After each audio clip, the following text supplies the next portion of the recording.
Guys, welcome back to पैसा इन्वेस्टो। आज हम इक्विटी डेरिवेटिव सीरीज का चैप्टर 2 स्टार्ट करने वाले हैं, अंडरस्टैंडिंग इंडेक्स। ये चैप्टर बहुत मिनिमम मार्क्स का है, सिर्फ 2 मार्क्स का ये चैप्टर है। अगर आप सिर्फ बेसिक भी इसके समझ लेंगे तो आपके लिए अच्छा होगा, जस्ट बिकॉज कि फ्यूचर वाला जब हम चैप्टर पढ़ेंगे तो उसमें कुछ इंडेक्स से रिलेटेड टर्म्स यूज़ होती हैं, और ऑप्शन वाला भी जब आप चैप्टर पढ़ेंगे तो उसमें भी इंडेक्स से रिलेटेड टर्म्स यूज़ होते हैं। तो ये इम्पॉर्टेंट टॉपिक है, आप इसको अच्छे से समझिएगा। बाकी ओनली सिर्फ 2 मार्क्स के इसमें से क्वेश्चंस आते हैं, तो थोड़ा अगर कम ज़्यादा भी हुआ तो चलेगा। ओके, स्टार्ट करते हैं हम। फर्स्ट हम देख लेते हैं कि हमको इसमें से कौन कौन सा पढ़ना है। ठीक है, हमको फर्स्ट इंट्रोडक्शन ऑफ इंडेक्स पढ़ना है, देन सिग्निफिकेंस पढ़ना है, then types of stock market indices पढ़ना है, देन एट्रीब्यूट्स पढ़ना है इसके, देन इंडेक्स मैनेजमेंट पढ़ना है, और मेजर इंडाइसेस पढ़ना है इंडिया में जितने भी हैं उसके, और एप्लीकेशन पढ़ना है इंडेक्स की। फाइन। फर्स्ट हम इंट्रोडक्शन टू इंडेक्स से स्टार्ट करते हैं।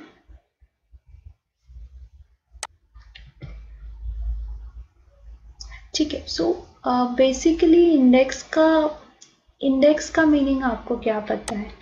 अगर मैं हिंदी में बात करूं इंडेक्स, तो हम इसको सूची बोल सकते हैं, है ना। सूची मतलब क्या? लिस्ट। ओके, और या फिर हम इसको सूचांक भी बोल सकते हैं। सूचांक मीन्स क्या? इंफॉर्मेशन। ओके, फाइनेंशियल मार्केट में जो इंडेक्स होता है, या फिर हम बोल सकते हैं इसको स्टॉक मार्केट इंडेक्स। तो स्टॉक मार्केट का जो इंडेक्स है, ओके, तो ये क्या होता है? लिस्ट होता है। किसकी लिस्ट होती है? स्टॉक्स की लिस्ट होती है। और ये क्या प्रोवाइड करता है? स्टॉक्स की इंफॉर्मेशन प्रोवाइड करता है। अब किस फॉर्म में इंफॉर्मेशन प्रोवाइड करता है? कुछ वैल्यू के फॉर्म में इंफॉर्मेशन प्रोवाइड करता है। ओके, तो ये अंकों के द्वारा हमको या वैल्यू के द्वारा हमको बताता है कि ये जो स्टॉक्स हैं ये अप मूवमेंट दे रहे हैं या डाउन मूवमेंट दे रहे हैं। अब ये अप और डाउन कैसे हमको पता लगेगा? अगर इंडेक्स अप मूवमेंट देगा तो हमको पता लगेगा कि जो स्टॉक्स है, मैक्सिमम स्टॉक वो अप साइड मूव कर रहे हैं, और अगर इंडेक्स डाउन साइड मूवमेंट देगा तो हमको पता लगेगा कि जो मैक्सिमम स्टॉक हैं, जो स्टॉक मार्केट में लिस्टेड हैं, वो डाउन साइड मूवमेंट दे रहे हैं। ओके, अब एक बार हम इसकी जो डेफिनेशन है, एक्चुअल डेफिनेशन, वो समझ लेते हैं। बट उससे पहले आपको ये समझ में आया कि इंडेक्स क्या होता है? इंडेक्स में कॉम्बिनेशन होता है लिस्ट ऑफ कंपनीज का। ओके, और ये लिस्ट ऑफ कंपनीज कौन सी होती हैं? जो स्टॉक मार्केट में लिस्टेड है, और ये क्या प्रोवाइड करती हैं? स्टॉक प्राइजेस की इंफॉर्मेशन प्रोवाइड करती है। फाइन। हमें इसकी प्रैक्टिकल डेफिनेशन देख लेते हैं या थ्योरेटिकल डेफिनेशन देख लेते हैं कि in a case of financial market, an index is a portfolio of securities that present a particular market और अ पोर्शन ऑफ मार्केट। मतलब या तो कोई पर्टिकुलर मार्केट हो सकता है, वो पूरा एक क्लस्टर हो सकता है, या फिर वो पोर्शन ऑफ मार्केट हो सकता है। मतलब कि उसमें से कुछ नंबर ऑफ सिक्योरिटीज को ही वो इंक्लूड करें और उन सिक्योरिटीज के बिहाफ पे वो इंडेक्स का फॉर्म करें। ठीक है, और इसका हमको पता कैसा लगता है? जैसे कि अगर मैं आपको एग्जांपल दूं कि NSE एक्सचेंज का जो इंडेक्स है, ओके, उसको हम निफ्टी 50 बोलते हैं, मे बी आपने सुना होगा, है ना। अब निफ्टी 50 कल क्लोजिंग देती है 11,200 पे। ओके, ये क्लोज होती है 11,200 पे, और आज ये 5 अगस्त को ओके। और आज के 6 अगस्त को ओपन होती है 11,400 पे, मतलब +200 पॉइंट ओपन हुई है। तो इससे हम क्या बता पा रहे हैं कि जो मार्केट है उसमें तेजी आई है, बाजार फायदे में काम कर रहे हैं। और अगर यही 11,200 से निफ्टी 11,150 पे ओपन होता है, मतलब -5 पॉइंट में ओपन हुआ, तो इससे हम क्या पता लगा पाते हैं कि मार्केट जो है वो नेगेटिव डायरेक्शन में मूव कर रहा है या फिर नुकसान में ट्रेड कर रहा है। तो एक्चुअल इंडेक्स जो है वो एक इंडिकेटर की तरह काम करता है। ओके। और इसकी कैलकुलेशन करने की अलग अलग मैथोलॉजी है, अलग अलग तरीके हैं, वो हम आगे पढ़ेंगे।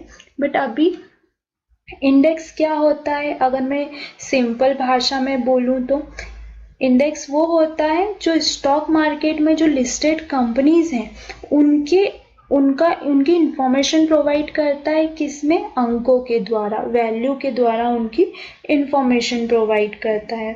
ओके। अब और अगर बात करें हमारे इंडियन मार्केट की, ठीक है, सो इंडियन मार्केट में हमारे पास में 2 स्टॉक एक्सचेंज है, एक BSE है, बॉम्बे स्टॉक एक्सचेंज, एक NSE है, नेशनल स्टॉक एक्सचेंज। ये जो BSE है इसका जो मेन इंडेक्स है वो कौन है, सेंसेक्स है, ठीक है। और इसका जो मेन इंडेक्स है वो निफ्टी है। अब सेंसेक्स की मैं बात करूं तो इसमें जो BSE में लिस्टेड टॉप 30 कंपनियां हैं जिनका मार्केट कैप जो है वो सबसे हाई है, सबसे हाईएस्ट मार्केट कैप है, तो वो टॉप 30 कंपनी इस उनको मिला के ये सेंसेक्स इंडेक्स बनाया गया। और अगर निफ्टी 50 की बात करें तो जो टॉप 50 कंपनी है NSE की, नेशनल स्टॉक ऑफ एक्सचेंज की, जिनका मार्केट कैपिटल सबसे हाईएस्ट है 50 कंपनीज का, उनको मिला के ये निफ्टी 50 इंडेक्स बनाया गया है। अब BSE में देखा जाए तो 6,000 से भी ज़्यादा कंपनियां हैं लिस्टेड, और NSE में देखा जाए तो ऑलमोस्ट 5,000 से ज़्यादा कंपनियां हैं जो लिस्टेड हैं NSE में।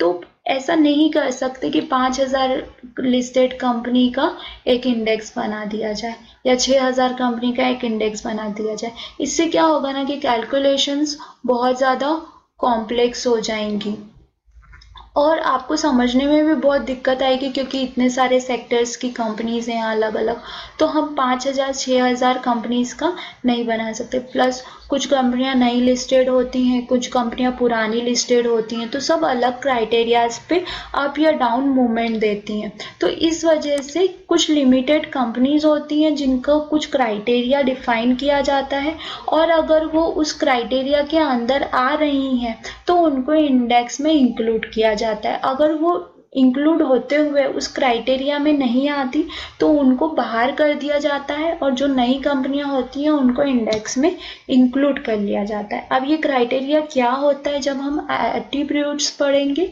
तब मैं आपको समझाऊंगी कि ये ऐसे कौन से 2 क्राइटेरिया हैं जिनके बेसिस पे इंडेक्स बनाया जाता है।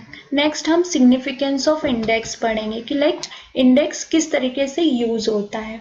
तो फर्स्ट वन है इंडिकेटर, जो मैंने आपको पहले भी बताया कि ये कैसे बिहेव करता है, एज अ इंडिकेटर बिहेव करता है। मतलब स्टॉक इंडेक्स जो रहेगा वो परफॉर्मेंस बताएगा ओवरऑल मार्केट की, ठीक है, अप जा रहा है या डाउन जा रहा है। क्योंकि क्या होता है कि इंडेक्स जब भी फॉर्म होता है तो उसमें डिफरेंट सेक्टर्स की कंपनीज होती हैं, अलग अलग सेक्टर्स की कंपनीज होती हैं। अब सेक्टर्स कौन कौन से हो गए, तो आपको अगर पता होगा तो FMCG होता है, food and beverages, sorry CG, है ना, फिर ऑयल कंपनीज हैं, ठीक है, फिर बैंक्स हैं, फिर IT कंपनीज हैं। तो ऐसे अलग अलग सेक्टर की जो टॉप कंपनीज होती हैं वो इंडेक्स में इंक्लूड होती हैं, है ना। तो अगर टॉप कंपनीज ही प्लस मूव कर रही हैं तो ऑब्वियस है कि वो अपनी जो सपोर्टिव कंपनीज हैं उनको सपोर्ट देंगी। अगर टॉप कंपनीज ही डाउन मूवमेंट दे रही हैं तो वो अपनी सपोर्टिव कंपनीज को उसमें नेगेटिव उनके साथ में मूव करेंगी। सो इंडेक्स क्या होता है, एज अ इंडिकेटर यूज होता है। Second as a benchmark use होता है। अब ये बेंचमार्क कहाँ पे यूज होता है? अगर आपने म्यूचुअल फंड्स के बारे में सुना है तो म्यूचुअल फंड्स के जितने भी फंड मैनेजर्स होते हैं वो किसी ना किसी इंडेक्स को ही अपना बेंचमार्क मान के और रिटर्न्स प्रोवाइड करते हैं। जैसे कि अगर मैं बात करूं कि एक्सिस का कोई फंड है, for suppose blue chip fund है, ठीक है, तो इस ब्लू चिप फंड का जो बेंचमार्क है वो सेंसेक्स है, ठीक है। अब सेंसेक्स है, फॉर सपोज अगर एक साल में सेंसेक्स ने 10% का रिटर्न दिया, तो अब यहाँ पे फंड मैनेजर जो है इसकी रिस्पॉन्सिबिलिटी बन जाती है कि इसको 10% से ज़्यादा का रिटर्न देना पड़ेगा फंड में, अदरवाइज लोगों को क्या लगेगा कि फंड अच्छे से रिटर्न्स नहीं प्रोवाइड कर रहा है। तो उसकी अब यहाँ पे रिस्पॉन्सिबिलिटी है कि वो फंड में अच्छा रिटर्न प्रोवाइड करवाए या फिर जो उसका बेंचमार्क है उससे ज़्यादा रिटर्न प्रोवाइड करवाए, तो दैट मीन्स फंड प्रॉपर चल रहा है या फिर क्राइटेरिया को फुलफिल कर पा रहा है, ठीक है। एंड थर्ड वन होता है अंडरलाइन। अब अंडरलाइन किस तरीके से यूज होता है ये, तो अंडरलाइन जैसे अगर आपने मेरा बेसिक ऑफ डेरिवेटिव्स अभी तक नहीं समझा है तो मैं टॉप ऑफ दी वीडियोस का लिंक प्रोवाइड कर दूंगी, एक बार आप डेरिवेटिव्स के बेसिक समझिए तो आपको अंडरलाइन इजीली समझ में आएगा। अब एज अ अंडरलाइन कैसे यूज होता है, तो अगर मैं बात करूं निफ्टी की, ठीक है, तो निफ्टी जो है उसका एक स्पॉट प्राइस चलता है या हम इसको बोल सकते हैं कि अंडरलाइन प्राइस चलता है और एक इसका फ्यूचर चलता है, ठीक है। अब निफ्टी स्पॉट पे ट्रेड नहीं होते हैं, मतलब आप चाहोगे कि निफ्टी में बाय और सेल करूं तो आप स्पॉट में ट्रेड नहीं कर सकते, बट आप फ्यूचर में ट्रेड कर सकते हो निफ्टी पे, ठीक है। तो अब ये जो फ्यूचर का जो प्राइस डिसाइड होगा ये किससे डिराइव्ड होगा, उसके अंडरलाइन से डिराइव्ड होगा, ये हमने डेरिवेटिव्स के बेसिक में पढ़ा था। तो Nifty as a underline behave कर रही है, निफ्टी का जो अंडरलाइन है वो किसकी वैल्यू को डिराइव कर रहा है, उसके निफ्टी के फ्यूचर की वैल्यू को डिराइव कर रहा है। तो इस तरीके से जो इंडेक्स है वो एज अ अंडरलाइन भी वर्क करता है। तो यहाँ पे हमने तीन चीज सीखी कि जो इंडेक्स है वो क्या क्या कैसे कैसे बिहेव करता है। First as a indicator behave करता है कि मार्केट अप चल रहा है या डाउन चल रहा है। फिर एज अ बेंचमार्क बिहेव करता है कि लाइक मार्केट जो भी फंड है तो वो मार्केट उसका जो बेंचमार्क है उसके अकॉर्डिंग वो प्रॉपर रिटर्न्स प्रोवाइड कर पा रहा है या नहीं कर पा रहा है। और थर्ड वन इज अंडरलाइन, वो एज अ अंडरलाइन बिहेव करता है कि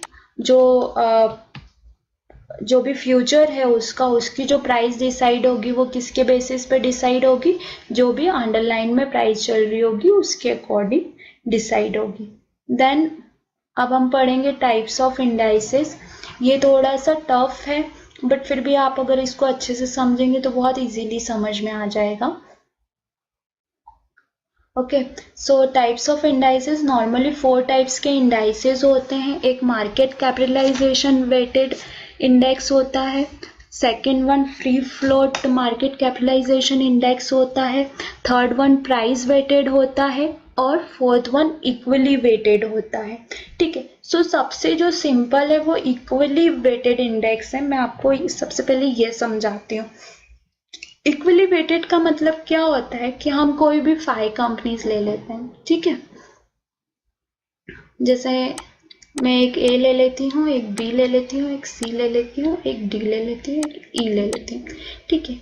अब जो ए का प्राइस चल रहा है वो 50 का चल रहा है, जो बी का प्राइस चल रहा है वो 100 का चल रहा है, सी 50 चल रहा है, डी जो है वो 100 चल रहा है और ई जो है वो 200 चल रहा है, ठीक है। तो इक्वली वेटेड इंडेक्स में क्या किया जाता है कि इन सब जो कंपनीज हैं इन सब के प्राइस को टोटल किया जाता है, ठीक है। इन सब के प्राइस को टोटल किया जाता है। अब हम अगर टोटल करके देखेंगे तो 100, 100, 200, 300, 300 प्लस 200, 500। अब 500 डिवाइडेड बाय 5, तो इसका जो इंडेक्स यहाँ पे बनेगा, जो उसकी वैल्यू क्या क्या डिफाइन होगी, 100 डिफाइन होगी। अब ए कंपनी की वैल्यू जो है वो बढ़ जाती है, फॉर सपोज ये हो जाती है 100, ठीक है। बी कंपनी की वैल्यू उतनी ही रहती है, सी कंपनी की वैल्यू 150 हो जाती है और डी कंपनी की वैल्यू कम हो जाती है, 50 हो जाती है। ई कंपनी की वैल्यू जो है वो 200 से 100 पे आ जाती है।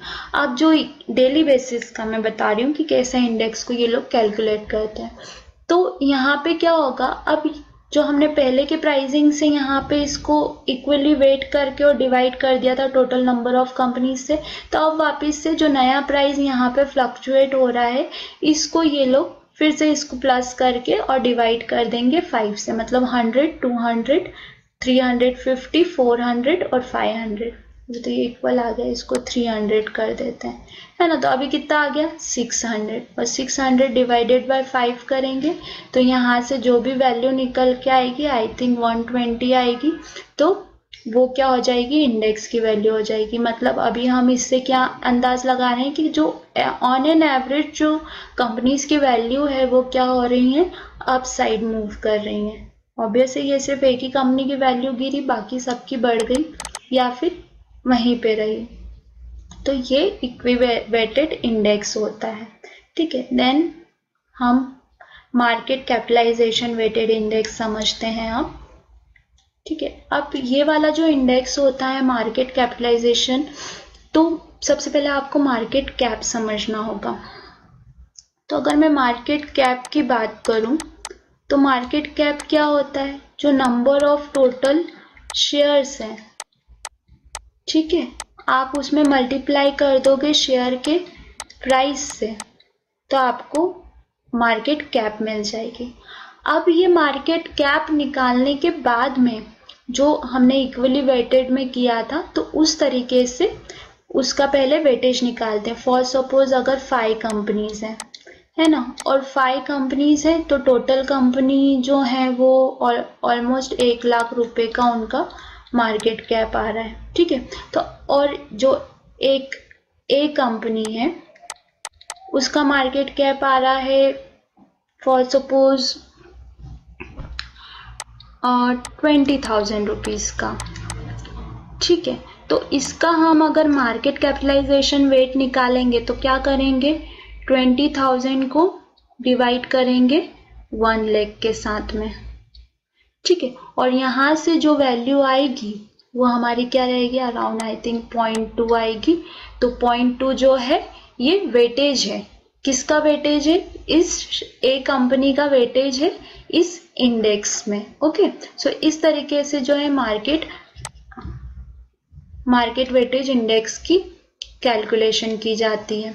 देन जो प्राइस वेटेड इंडेक्स होता है वो बहुत सिंपल है, जिस तरीके से हमने मार्केट कैपिटलाइजेशन निकाली थी, तो हम मार्केट कैपिटलाइजेशन नहीं निकालते हैं, हम जो प्राइस हैं तो सारे कंपनी के प्राइसेस को सम करते हैं और किसी भी पर्टिकुलर एक कंपनी का जिसका भी निकालना है, फॉर सपोज सबका प्राइस मिला के यहाँ पे वैल्यू आ जाती है 10,000 की, ठीक है। और जो ए कंपनी है इसकी जो वैल्यू है वो 150 रुपीज है, ठीक है। तो अब इसका अगर मुझे प्राइस वेट निकालना है तो मैं क्या करूंगी, 150 डिवाइडेड बाय 10,000, तो यहाँ से ये इसका प्राइस वेट आ जाएगा, आई थिंक 0.015 का प्राइस वेट आएगा। मतलब जो टोटल इंडेक्स है उसमें इसका प्राइस वेटेज कितना है, 0.05% का है। और परसेंट से निकालना है, हाँ सॉरी परसेंट से निकालना है तो आप इंटू 100 कर दीजिए, तो 1.5% आपका आ जाएगा, ठीक है। तो इस तरीके से ये इंडेक्स की फॉर्मेशन होती है। अब मोस्ट इम्पॉर्टेंट इंडेक्स जो कि हमारे इंडियन मार्केट में हम यूज़ करते हैं वो है free float market capitalisation index, ठीक है। इस पे एक क्वेश्चन आता है free float market capitalisation index पे, नॉर्मली इसका फॉर्मूला ही वो लोग पूछ लेते हैं। तो इसका फॉर्मूला होता है नंबर ऑफ सिक्योरिटीज या number of shares into price. अब ये प्राइस कौन सा प्राइस होगा, जो कि शेयर मार्केट में जो कंपनी लिस्टेड है और उसका जो प्राइसिंग में जो चेंजेस आ रहे हैं तो वो यहाँ पर शिफ्ट होंगे। अब इसको फ्री फ्लोट क्यों बोला जाता है? फ्री फ्लोट इसलिए बोला जाता है कि आज प्राइस 100 रुपये चल रहा है किसी कंपनी का, तो कल हो सकता है 200 रुपये चलेगा, तो अब मार्केट कैप 200 रुपये से 200 रुपये पे चला गया। हो सकता है साल भर बाद वो 500 रुपये हो जाए, तो मार्केट कैप क्या हुआ? फ्लो हो गया 500 रुपये पे। हो सकता है कि कुछ टाइम के बाद वो 500 रुपये से वापस 100 रुपये पे आ जाए, तो फिर 100 रुपीज़ का हो जाएगा। तो फ्री फ्लोट हो रहा है। जैसे जैसे उसकी डिमांड एंड सप्लाई कम या ज़्यादा हो रही है, तो उसके अकॉर्डिंग मार्केट में उसका फ्री फ्लोट हो रहा है, जिससे कि उसकी मार्केट कैपिटलाइजेशन जो हो रही है वो चेंजेस हो रही है। तो हमने कितने टाइप्स के इंडेक्स पढ़े? 4 टाइप्स के। First one is market capitalization weighted index, second one is free float market capitalization index, price weighted index और equal weighted index। और free float market capitalisation index जो होता है वो नॉर्मली प्रैक्टिस किया जाता है इंडियन मार्केट में। आप चाहे तो कहीं पे ये नोट कर लीजिए, ये एग्जाम पॉइंट ऑफ व्यू से बहुत इंपॉर्टेंट है। पूछ सकते हैं कि निफ्टी 50 जो इंडेक्स है वो किस बेसिस, किस टाइप का इंडेक्स है, तो वहाँ पे 4 ऑप्शन में से एक फ्री फ्लोट मार्केट कैपिटलाइजेशन का ऑप्शन होगा। ओके, देन नेक्स्ट हमको पढ़ना है एट्रीब्यूट्स ऑफ इंडेक्स, मतलब इंडेक्स किस क्राइटेरिया पे जो है हम गुड इंडेक्स, मतलब इंडेक्स एक अच्छा इंडेक्स बोल सकते हैं किस क्राइटेरिया पे। ठीक है, तो पहले तो ये समझ लेते हैं कि ये क्या रिफ्लेक्ट करता है। तो हमने ये पहले भी पढ़ा था कि ये मार्केट बिहेवियर को रिफ्लेक्ट करता है, मतलब मार्केट अप जाएगा या डाउन, ये हम इंडेक्स को देख के पता कर सकते हैं कि मार्केट की कंडीशन क्या है ना। तो ये मार्केट की कंडीशन को रिफ्लेक्ट करता है या फिर मार्केट के बिहेवियर को रिफ्लेक्ट करता है, और ये कंप्यूटेड होता है third party and B free from influence any market participant, मतलब इसमें किसी का भी इंटरफेरेंस नहीं होता। यहाँ पे आप एक चीज नोट कीजिए कि जो हमारा निफ्टी 50 है या फिर निफ्टी वाले जितने भी इंडेक्स हैं या नेशनल स्टॉक एक्सचेंज के जितने भी इंडेक्स हैं, तो ये सारे इंडेक्स की जो कैलकुलेशंस हैं या इन सारे इंडेक्स को जो डिफाइन करती हैं, तो उसके लिए एक सेपरेट कंपनी है जो कि NSE इंडेक्स लिमिटेड है। ठीक है, तो यही कंपनी जो है ये पूरा ध्यान रखती है कि इंडेक्स जो है वो प्रॉपर तरीके से काम करे, उसकी मैथोलॉजी को प्रॉपर तरीके से उसका कैलकुलेशन किया जाए और उसमें कुछ भी फ्रॉड या अनबैलेंसिंग ना हो, बिकॉज हर सेकंड्स में प्राइसिंग चेंज होता है, आप समझ सकते हैं। तो जो भी सॉफ्टवेयर है जो निफ्टी 50 की या अदर इंडेक्सेस की प्राइस को डिफाइन कर रहा है वो एकदम एक्यूरेट होना चाहिए। अगर गलत हुआ तो वो यहाँ पे फ्रॉड केसेस हो सकते हैं। तो इसलिए ये एक पर्टिकुलर एक सेपरेट आइडेंटिटी बनाई है, एक सेपरेट कंपनी बनाई है, जिससे कि जो कि पूरा क्या बोलना चाहिए कि पूरा कैलकुलेशन करती है ओके इंडेक्स का, कि इंडेक्स के कैलकुलेशन में कुछ भी फ्रॉड या अनबैलेंसिंग ना हो, और it should be professionally maintain. जो मैंने आपको पहले भी बताया था कि NSE ने एक सेपरेट कंपनी ही सेटअप किया हुआ है इंडेक्स को लेकर, तो वो प्रोफेशनली मेंटेन होती है। ठीक है, अब जो इंडेक्स होता है इसके ना 2 क्राइटेरिया होते हैं कि इंडेक्स तो हमने फॉर्म कर लिया। ओके, अब ये डिसाइड करना है कि कौन सी कंपनी यहाँ पे एंटर करेगी और कौन सी कंपनी एंटर नहीं करेगी। तो ये क्राइटेरिया क्या होता है? तो फर्स्ट क्राइटेरिया जो होता है वो होता है इम्पैक्ट कॉस्ट का। ओके, और जो सेकेंड क्राइटेरिया होता है, ये फर्स्ट क्राइटेरिया है, सेकेंड क्राइटेरिया होता है फ्री फ्लोट मार्केट कैपिटलाइजेशन का। ठीक है, शॉर्ट में लिखती हूँ मार्केट कैप। तो ये 2 क्राइटेरिया के बेसिस पे इंडेक्स का फॉर्मेशन होता है।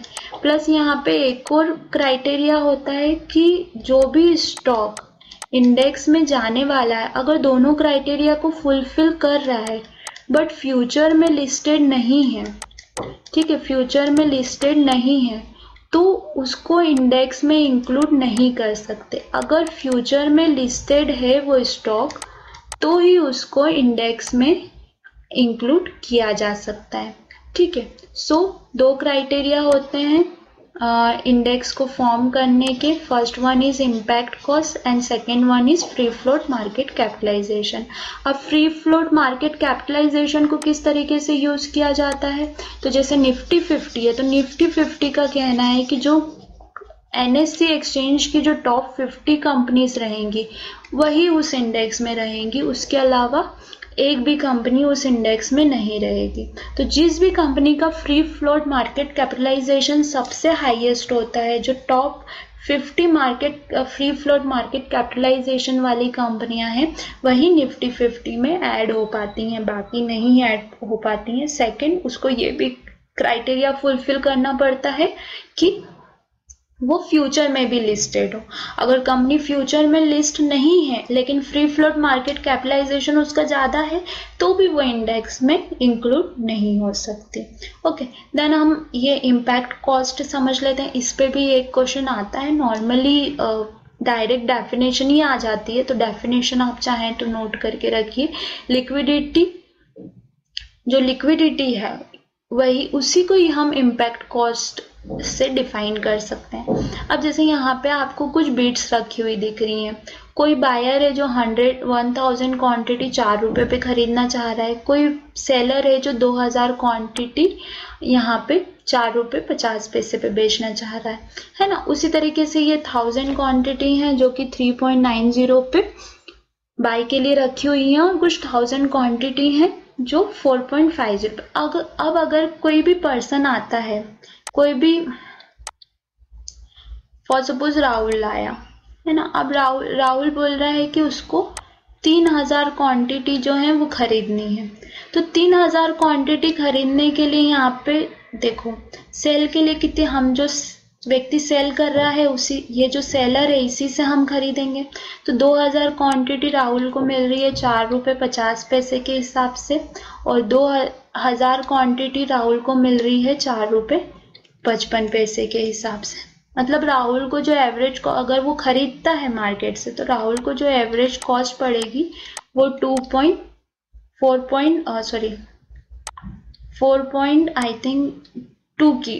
4.52 की पड़ेगी, ठीक है। अब राहुल 4 रुपए 50 पैसे में भी 3000 क्वांटिटी खरीद सकता था अगर यहाँ पे लिक्विडिटी का प्रॉब्लम नहीं होता। लिक्विडिटी मतलब अगर यहाँ पे लिमिटेड नहीं रखे होते ऑर्डर्स, अगर यहाँ पे अनलिमिटेड ऑर्डर रखे होते या यहाँ पे क्वांटिटी ज़्यादा होती, फॉर सपोज 10,000 क्वांटिटी यहाँ पे रखी हुई होती, ठीक है, तो राहुल मार्केट रेट से 4.50 के प्राइस से वो खरीद सकता था। बट चूंकि यहाँ पे कम लिक्विडिटी होने के कारण उसको 4.52 देना पड़ा, मतलब उसको 2 पैसा एक्स्ट्रा देना पड़ा। तो ये जो 2 पैसा उसको एक्स्ट्रा देना पड़ा ये इम्पैक्ट कॉस्ट होती है, ठीक है, इसी को इम्पैक्ट कॉस्ट बोला जाता है। तो जिस कंपनी की इम्पैक्ट कॉस्ट जितनी कम होती है वो उतना उसको मतलब इंडेक्स में उतना अच्छा माना जाता है। बट ये बहुत निग्लिजिबल पॉइंट है। मेन तो जो रहता है वो फ्री फ्लोट मार्केट कैपिटलाइजेशन ही रहता है, उसी के बेसिस पे जो है इंडेक्स में एंट्री दी जाती है किसी भी स्टॉक को। ओके, देन अब हम हमारा नेक्स्ट टॉपिक पढ़ेंगे जो कि है इंडेक्स मैनेजमेंट, मतलब इंडेक्स का मैनेजमेंट कैसे किया जाता है। तो इंडेक्स को मैनेज करने का तरीका 2 है। एक तो इंडेक्स कंस्ट्रक्शन, तो जो भी इंडेक्स का कंस्ट्रक्शन हो रहा है उसमें लिक्विडिटी प्रॉपर रहनी चाहिए, डाइवर्सिफिकेशन प्रॉपर रहना चाहिए।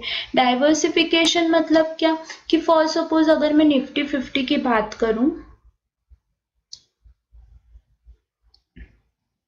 ओके, अगर मैं निफ्टी 50 की बात करूं तो निफ्टी 50 में रिलायंस इंडस्ट्रीज है,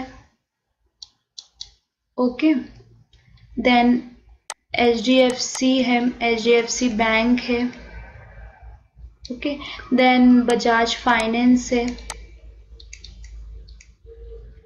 देन बजाज ऑटो है, देन भारती एयरटेल है,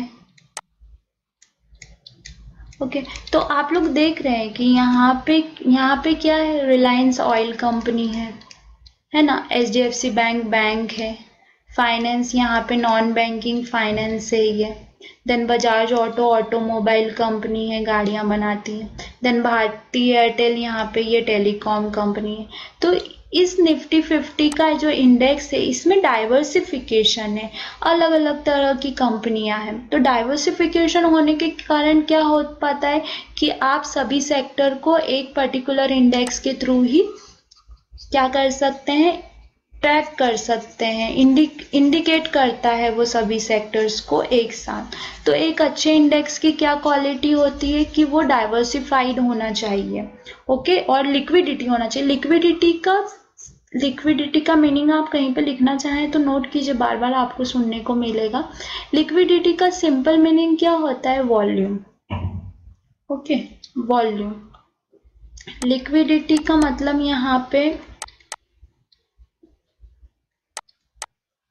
स्टॉक मार्केट में लिक्विडिटी का मतलब होता है वॉल्यूम्स। मतलब आप कुछ भी शेयर को बाय या सेल करने के लिए जा रहे हैं तो ऐसा नहीं होना चाहिए कि आप 1000 क्वांटिटी बाय करने के लिए सुबह से शाम हो गई और आपकी 1000 क्वांटिटी जो है बाय नहीं हुई। हाँ, ये अलग बात है कि प्राइस जो है वो 100 रुपये चल रहा है और आपने 50 रुपये पे ऑर्डर रखा है तो फिर सुबह से शाम हो जाएगी। बट अगर आपने 1000 क्वांटिटी मार्केट रेट पे या जो भी मार्केट प्राइस चल रहा है उस पर आप खरीदने के लिए बिट रख रहे हो तो वो एट अ टाइम जो है आपकी बाय हो जानी चाहिए। मतलब वहाँ पे प्रॉपर बायर और सेलर है। तो नंबर ऑफ बायर और सेलर को ही लिक्विडिटी बोलते हैं। जितने ज़्यादा नंबर ऑफ बायर और सेलर रहते हैं तो उसको बोलते हैं हाई लिक्विडिटी, अगर कम रहते हैं तो उसको बोलते हैं लो लिक्विडिटी। ठीक है, देन सेकेंड क्या है हमारा, मेंटेनेंस और इंडेक्स रिवीजन। मेंटेनेंस मतलब जो मैंने आपको बताया था कि जितनी भी कंपनीज हैं तो जो कंपनी इंडेक्स में लिस्टेड है तो वो क्राइटेरिया को फुलफिल कर रही है कि नहीं, इम्पैक्ट, कॉस्ट और एक और कौन सा था, free float capitalisation. Impact, cost और फ्री फ्लोट मार्केट कैपिटलाइजेशन। ठीक है, तो ये दोनों क्राइटेरिया को फुलफिल कर रही हैं कि नहीं कर रही हैं। फिर मेंटेन करना कि जो प्राइस है वो प्रॉपर फ्लक्चुएट हो रहे हैं या नहीं हो रहे हैं according to fluctuation in stocks. और रिवाइज करना कि जो प्राइस फ्लक्चुएट होता हुआ दिख रहा है वो करेक्ट दिख रहा है या नहीं दिख रहा है। तो दैट मीन्स उसका हम सिंपल मीनिंग बोलें तो जो मैथमेटिकल फॉर्मूला है वो प्रॉपरली वर्क कर रहा है या नहीं कर रहा है। ठीक है, देन हम सेकेंड नेक्स्ट हमारा टॉपिक हम पढ़ेंगे कि इंडिया में कौन कौन से मेजर इंडाइसेस हैं। तो मे बी आपने पूरे वीडियो में मेरे मुंह से आई थिंक निफ्टी और सेंसेक्स के बारे में तो सुन ही लिया है, राइट। तो जो मेन इंडाइसेस हैं वो कुछ ये हैं। इनमें से जो ट्रेडेबल इंडाइसेस हैं, S&P BSE सेंसेक्स है, BSE मिड कैप है, BSE 100 है, BSE 200 है, BSE 500 है, निफ्टी है, निफ्टी नेक्स्ट 50 है, निफ्टी 100, निफ्टी 200, निफ्टी 500। बट इसमें से जो ट्रेडेबल इंडेक्स हैं, ओके, आप ये भी नोट करके रखिए कहीं पे, इस पे भी क्वेश्चन आता है, जिन पे ट्रेड होता है कहाँ पर, फ्यूचर्स में। जो ट्रेडेबल इंडेक्स हैं वो है निफ्टी 50, बैंक निफ्टी और निफ्टी आईटी। निफ्टी आईटी मतलब जितनी भी इंफॉर्मेशन टेक्नोलॉजी वाली कंपनीज हैं वो निफ्टी आईटी में इंक्लूड होती हैं। अब निफ्टी 50 की मैं बात करूं तो इसमें टॉप 50 कंपनीज होती हैं और पोर्टफोलियो डाइवर्सिफाइड होता है, मतलब उसमें सब सेक्टर्स की कंपनी आ जाती है निफ्टी 50 में। अगर मैं बैंक निफ्टी की बात करूं तो इसमें टॉप 20 बैंक्स हैं, ठीक है, बट ओनली बैंक्स हैं, बैंक्स के अलावा कोई भी नहीं। जो टॉप 20 बैंक्स हैं बस वही आती हैं। देन अगर मैं निफ्टी आईटी की बात करूं तो इसमें जो भी टॉप आई थिंक 30 है, मुझे ये कंफर्म नहीं है, 30 है या फिर 50 है, तो जो भी टॉप 30 या 50 कंपनीज हैं वो निफ्टी आईटी में आती हैं। और ये जो तीनों इंडेक्स हैं ये NSE के हैं, नेशनल स्टॉक एक्सचेंज के। और जो BSE का जो बहुत पॉपुलर है मतलब बोला जाए तो वो है सेंसेक्स। इसमें 30 कंपनीज हैं, टॉप 30 कंपनीज हैं। तो यहाँ से क्या क्वेश्चन बनता है ना कि यहाँ से ये क्वेश्चन बनता है कि निफ्टी 50 में कितनी कंपनीज लिस्टेड हैं, तो 50 कंपनीज लिस्टेड हैं। और सेंसेक्स में कितनी कंपनीज लिस्टेड हैं, तो 30 कंपनीज लिस्टेड हैं। और इसका एक और फ्यूचर के लॉट साइज पे भी इस पे क्वेश्चन बनता है, निफ्टी 50 पे और सेंसेक्स पे। तो वो जब हम फ्यूचर वाला चैप्टर पढ़ेंगे तो तब मैं आपको उसमें क्लियर करूँगी। ओके, देन तो ये मेन मेजर इंडाइसेस हैं। आप ध्यान रखिएगा कि Nifty 50, bank Nifty, Nifty IT ये तीनों ट्रेडेबल इंडेक्स हैं, इन पे ट्रेड होता है फ्यूचर्स में।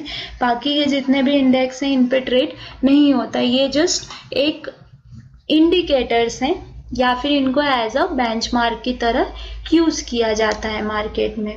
ओके, देन हम नेक्स्ट टॉपिक पढ़ेंगे एप्लीकेशन ऑफ इंडाइसेस, जो कि हम ऑलरेडी पढ़ चुके हैं कि एप्लीकेशंस क्या है, इंडेक्स किस किस चीज़ के लिए यूज़ आता है। तो इंडेक्स से इंडेक्स फंड्स बनाए जाते हैं। इंडेक्स फंड्स में भी आपने सुना होगा कि Nifty ETF, bank Nifty ETF, Nifty 20, bank 20। तो ये जो फंड होते हैं ये स्पेसिफिक इंडेक्स के ऊपर डिपेंड करते हैं। और इनका ऑब्जेक्टिव क्या होता है, इनका मेन ऑब्जेक्टिव ये रहता है कि जितना पर्टिकुलर इंडेक्स रिटर्न प्रोवाइड कर रहा है, जैसे अगर निफ्टी का कोई फंड है, निफ्टी का कोई ETF है, तो जितना निफ्टी एक साल में रिटर्न दे रही है उतना ही उस इंडेक्स को भी रिटर्न देना होगा। देन इंडेक्स डेरिवेटिव्स, तो इंडेक्स डेरिवेटिव के लिए कैसे यूज होते हैं, एज अ अंडरलाइंग असेट। जैसा मैंने बताया था, अगर निफ्टी 50 है तो निफ्टी 50 फ्यूचर का जो प्राइस है वो किससे डिराइव्ड होगा, निफ्टी 50 से डिराइव्ड होगा। तो as a underlying asset behave करते हैं। Okay, then third exchange traded fund, जो मैं ऑलरेडी आपको समझा चुकी हूँ यहाँ पे इंडेक्स फंड में। तो this both are similar, but difference क्या है कि यहाँ पे जो इंडेक्स फंड की बात की गई है ये म्यूचुअल फंड को रिलेट कर रहा है, ठीक है। यहाँ पे जो ये इंडेक्स फंड की बात की गई है तो ये MF को रिलेट कर रहा है। और ये जो है ETF, ये एक्सचेंज ट्रेडेड फंड है, ये एक्सचेंज पे ट्रेड होते हैं, ठीक है। और ये क्या करते हैं, ये बास्केट्स बनाते हैं सिक्योरिटीज की। आप ये कौन सी सिक्योरिटीज की बास्केट बनाएंगे, मतलब ये कौन सी सिक्योरिटीज से फंड बनाएंगे जो कि पर्टिकुलर, जैसे अगर किसी ने निफ्टी का ETF बनाया, किसी भी फंड मैनेजर ने, ओके, तो वो निफ्टी को परचेज नहीं करेगा। निफ्टी में जो 50 कंपनीज हैं उनके वेटेज के अकॉर्डिंग, जिसका फ्री फ्लोट कैपिटलाइजेशन ज़्यादा है उसका वेटेज ज़्यादा है, जिसका कम है उसका कम वेटेज है। तो वेटेज के अकॉर्डिंग उतना उतना अमाउंट उन 50 कंपनीज में वो इन्वेस्ट करेगा। तो इस तरीके से जो है Nifty ETF as a ETF traded fund के लिए भी ये यूज आता है। ओके, सो यहाँ पे ये हमारा अंडरस्टैंडिंग ऑफ इंडेक्स वाला जो टॉपिक है ये फिनिश हो जाता है, ठीक है। इसका हम एक क्विक रिवीजन ले लेते हैं कि हमने क्या क्या पढ़ा।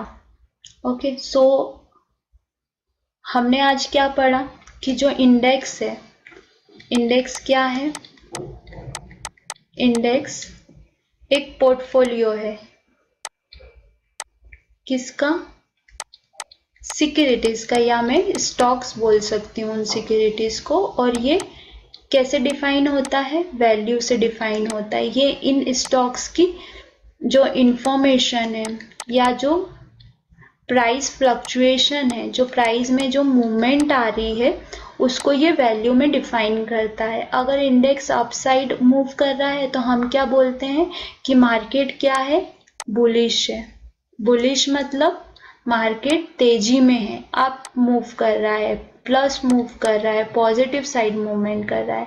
अगर मार्केट डाउन साइड मूवमेंट करता है, नेगेटिव दिखता है, माइनस में दिखता है, तो हम इसको क्या बोलते हैं, जैसे इसको बुलिश बोलते हैं उसी तरीके से इसको बियरिश बोलते हैं। मतलब जो पॉजिटिव मार्केट है वो बुल को इंडिकेट करते हैं और जो नेगेटिव मार्केट है वो बियर को इंडिकेट करते हैं। देन हमने सिग्निफिकेंस पढ़ा। तो सिग्निफिकेंस क्या है, इंडेक्स कैसे कैसे यूज आ जाता है, एज अ इंडिकेटर यूज आता है, एज अ बेंचमार्क यूज होता है जो कि हमने एप्लीकेशन में भी पढ़ा है ना, और एज अ अंडरलाइन यूज होता है। ठीक है, और यही सेम यही तीनों इसकी मेन एप्लीकेशंस भी हैं। देन हमने एक और चीज क्या पढ़ी, टाइप्स पढ़े। 4 टाइप्स के होते हैं इंडेक्स, है ना। तो फर्स्ट हमने मार्केट कैपिटलाइजेशन वेटेज इंडेक्स पढ़ा है, सेकेंड हमने फ्री फ्लोट पढ़ा है, थर्ड हमने क्या पढ़ा है, प्राइस वेटेज पढ़ा है, और फोर्थ हमने इक्वली वेटेज पढ़ा है। और हमारा जो इंडियन मार्केट है वो कौन सा इंडेक्स टाइप यूज करता है, free float market capitalisation index का टाइप यूज करता है। मतलब हमारे इंडियन मार्केट में जितने भी इंडेक्स हैं वो फ्री फ्लोट मार्केट कैपिटलाइजेशन के अकॉर्डिंग बने हुए हैं। ठीक है, देन हमने एक और चीज पढ़ा, एट्रीब्यूट्स पढ़ा। तो एट्रीब्यूट्स में हमने क्या पढ़ा, एट्रीब्यूट्स में हमने पढ़ा कि 2 क्राइटेरिया होते हैं किसी भी स्टॉक को इंडेक्स में एंटर करने के। फर्स्ट होता है इम्पैक्ट कॉस्ट, अगर उसकी इम्पैक्ट कॉस्ट यहाँ पे मैं ये भी बोल सकती हूँ कि 1 से छोटी है तो वो स्टॉक सबसे अच्छा है, बेस्ट है इंडेक्स में आने के लिए। और सेकेंड होता है फ्री फ्लोट मार्केट कैप, है ना, इसको हम शॉर्ट में यूज कर लेते हैं। फ्री फ्लोट मार्केट कैपिटलाइजेशन उसका हाईएस्ट होना चाहिए, जिसका हाईएस्ट रहेगा वही इंडेक्स में एंटर कर सकता है। और एक और थर्ड है कि वो फ्यूचर मार्केट में भी लिस्टेड होना चाहिए कंपनी। अगर फ्यूचर मार्केट में लिस्टेड नहीं है तो वो इंडेक्स में इंक्लूड नहीं हो सकती है। ठीक है, एंड और हमने क्या पढ़ा है, और हमने ये देखा है कि मैनेजमेंट कैसे होता है ना। तो वो ठीक है, वो 2 तरीके से मैनेजमेंट होता है, एक कंस्ट्रक्शन के बिहाफ पे और एक मेंटेनेंस के बिहाफ पे। ओके, सो ये सब जो है पॉइंट्स आपको नोट करके अपने पास में रखने हैं ताकि आपको एग्जाम में ये बहुत हेल्पफुल रहेंगे। ठीक है, अगर आप ये इतना भी बेसिक भी पढ़ के जाते हैं जो लास्ट हमने रिवाइज किया है तो इसके बेसिस पे भी आप क्वेश्चंस के आंसर दे सकते हैं अच्छे से। ठीक है, बाकी अगर आपको कुछ और भी डाउट है पर्टिकुलर टॉपिक से रिलेटेड तो प्लीज़ आप मुझे कमेंट बॉक्स में अपना क्वेश्चन कीजिए। मैं ट्राई करूँगी कि जल्दी से जल्दी आपको उसका रिवर्ट करूँ। ओके, सो आज का वीडियो यहीं पे एंड होता है। उम्मीद करती हूँ कि आज का मेरा ये वीडियो आपको पसंद आया होगा। अगर हाँ तो मेरे इस चैनल को सब्सक्राइब करें एंड बेल आइकन को हिट करना ना भूलें। वीडियो को लाइक और सब्सक्राइब ज़रूर करें और अपने फ्रेंड्स की भी हेल्प करें जो NISM इक्विटी डेरिवेटिव के लिए प्रिपरेशन कर रहे हैं। So that's it for now. See you in the next class. Bye bye.